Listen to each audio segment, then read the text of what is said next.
हर हर महादेव, जय श्री शंभु, श्री शिवाय नमस्तुभ्यम। आज हम जानेंगे कि यदि शिव जी को प्रसन्न करना चाहते हैं तो जरूर सुने स्कंद पुराण की यह कथा। तो चलिए ज़्यादा समय न लगाते हुए कथा को शुरू करते हैं और सुनते हैं कि किस प्रकार भगवान शिव जो है वो प्रसन्न हो सकते हैं। माटी नाम का एक बड़ा शिव भक्त था। उसने संतान प्राप्ति के लिए 100 साल तक शिव जी का कठोर तप किया था। शिव जी ने उसे संतान होने का वरदान दिया था। समय आने पर उसकी पत्नी गर्भवती हुई।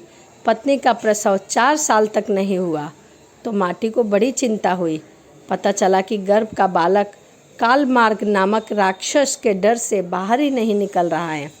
माटी ने सोचा कि क्यों ना गर्भ में स्थित शिशु को शिव ज्ञान दे दिया जाए। उसने शिव का ज्ञान देना शुरू कर दिया, जिससे शिशु को बोध हुआ कि वह बाहर निकला।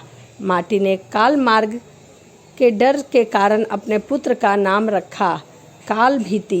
काल भीति जन्म से ही परम शिव भक्त था, क्योंकि उसके पिता ने गर्भ में ही उसे शिव जी के बारे में बताया था। बड़ा होते ही काल भीति घोर तपस्या में लग गया। बेल के पेड़ के नीचे पैर के अंगूठे के बल पर खड़े होकर वह 100 वर्ष तक एक बूंद भी पानी पिए बिना मंत्रों का जाप करता रहा। उसके बाद 100 वर्ष पूरे होने पर एक दिन एक आदमी जल से भरा हुआ घड़ा लेकर काल भीति को नमस्कार कर उससे कहने लगा कि जल ग्रहण कर लीजिए। काल भीति बोले, आप किस वर्ण के हैं? आपका आचार व्यवहार कैसा है? यह सब जाने बिना मैं आपका जल ग्रहण नहीं कर सकता। पानी लाने वाला अंगुतुक बोला, मैं जब अपने माता पिता को ही नहीं जानता तो वर्ण कैसे जानूंगा? आचार विचार और धर्मों से मेरा कोई वास्तव नहीं है। काल भीति ने कहा, मेरे गुरु के अनुसार जिसके कुल का ज्ञान ना हो उसका अन्य जल ग्रहण नहीं करना चाहिए, नहीं तो पुण्य तत्काल नष्ट हो जाते हैं। मैं आपका पानी नहीं पीऊँगा श्रीमान। आगंतु बोला, तुम्हारी बात पर हंसी आती है। जब से भगवान शंकर ही निवास करते हैं तो किसी को बुरा नहीं कहना चाहिए, क्योंकि जिसमें भगवान शंकर की निंदा होती है वह जल अपवित्र कैसे हुआ? घड़ा मिट्टी का बना है और आग में पका है, फिर जल से भर दिया गया है। मेरे छूने पे अशुद्धि आ गई तो अगर मैं अशुद्ध होकर इसी धरती पर रहता हूँ तो क्या यहाँ रहने वाले आकाश में क्यों नहीं रहते? काल भीति ने कहा, सभी में शिव ही है। सबको शिव मानने वाला नास्तिक लोग खाना छोड़कर मिट्टी क्यों नहीं खाते? राख और धूल क्यों नहीं फाँक सकते? मैं यह नहीं कह सकता कि सब में शिव है या नहीं है। भगवान शिव सब में ही है। मेरी बात ध्यान से सुनो। सोने के गहने बहुत तरह के बनते हैं। कुछ शुद्ध होते हैं और कुछ में मिलावट होती है। खरे खोटे सभी आभूषणों में सोना तो ही है। इसी प्रकार ऊंच नीच शुद्ध अशुद्ध सब में भगवान सदा शिव विराजमान है। जैसे खोटा सोना खरे के साथ मिलकर एक हो जाता है, उसी तरह इस शरीर को भी व्रत, तपस्या और सदाचार आदि के द्वारा शोधित करके शुद्ध बना लेने पर मनुष्य निश्चय ही खरा सोना होकर स्वर्ग लोक को प्राप्त होता है। इसीलिए मैंने अपने शरीर को इतना तपाया है। तो शरीर को खोटी अपवित्र चीज़ों से बिगाड़ना ठीक नहीं है।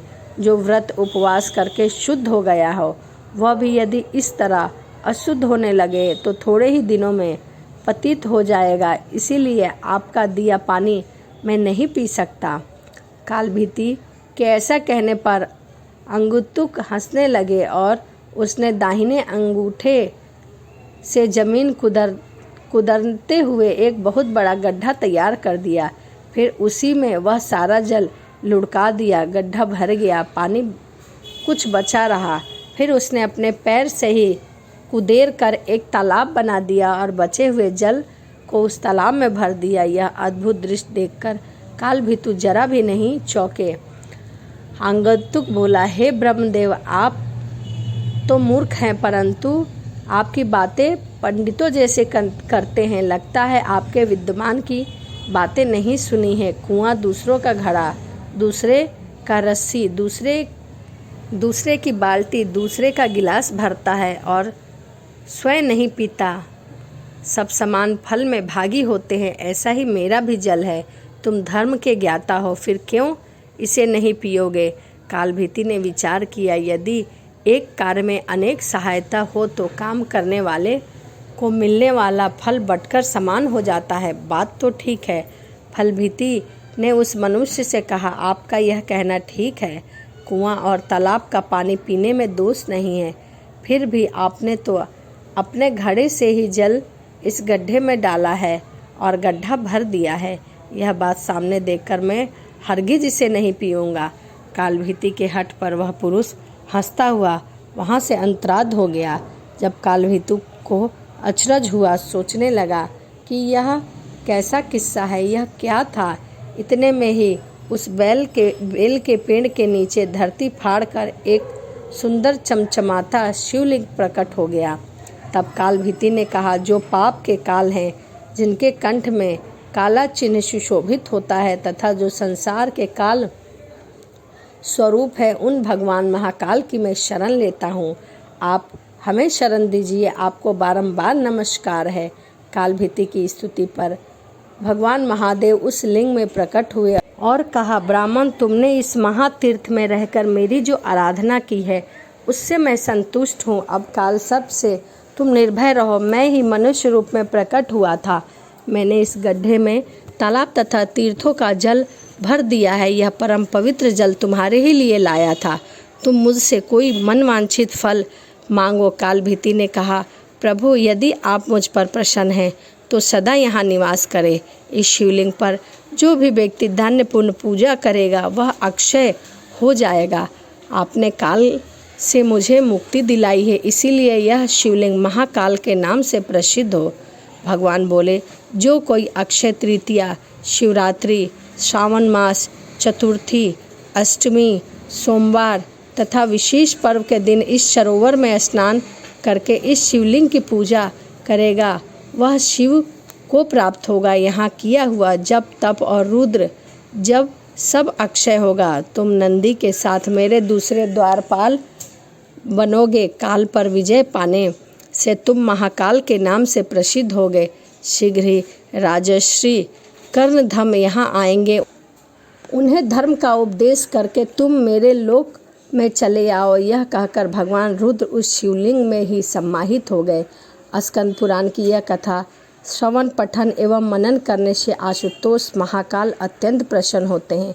इसीलिए स्कंद पुराण की यह कथा महाशिवरात्रि, शिवरात्रि, चतुर्थी, त्रयोदशी के दिन अवश्य सुननी चाहिए।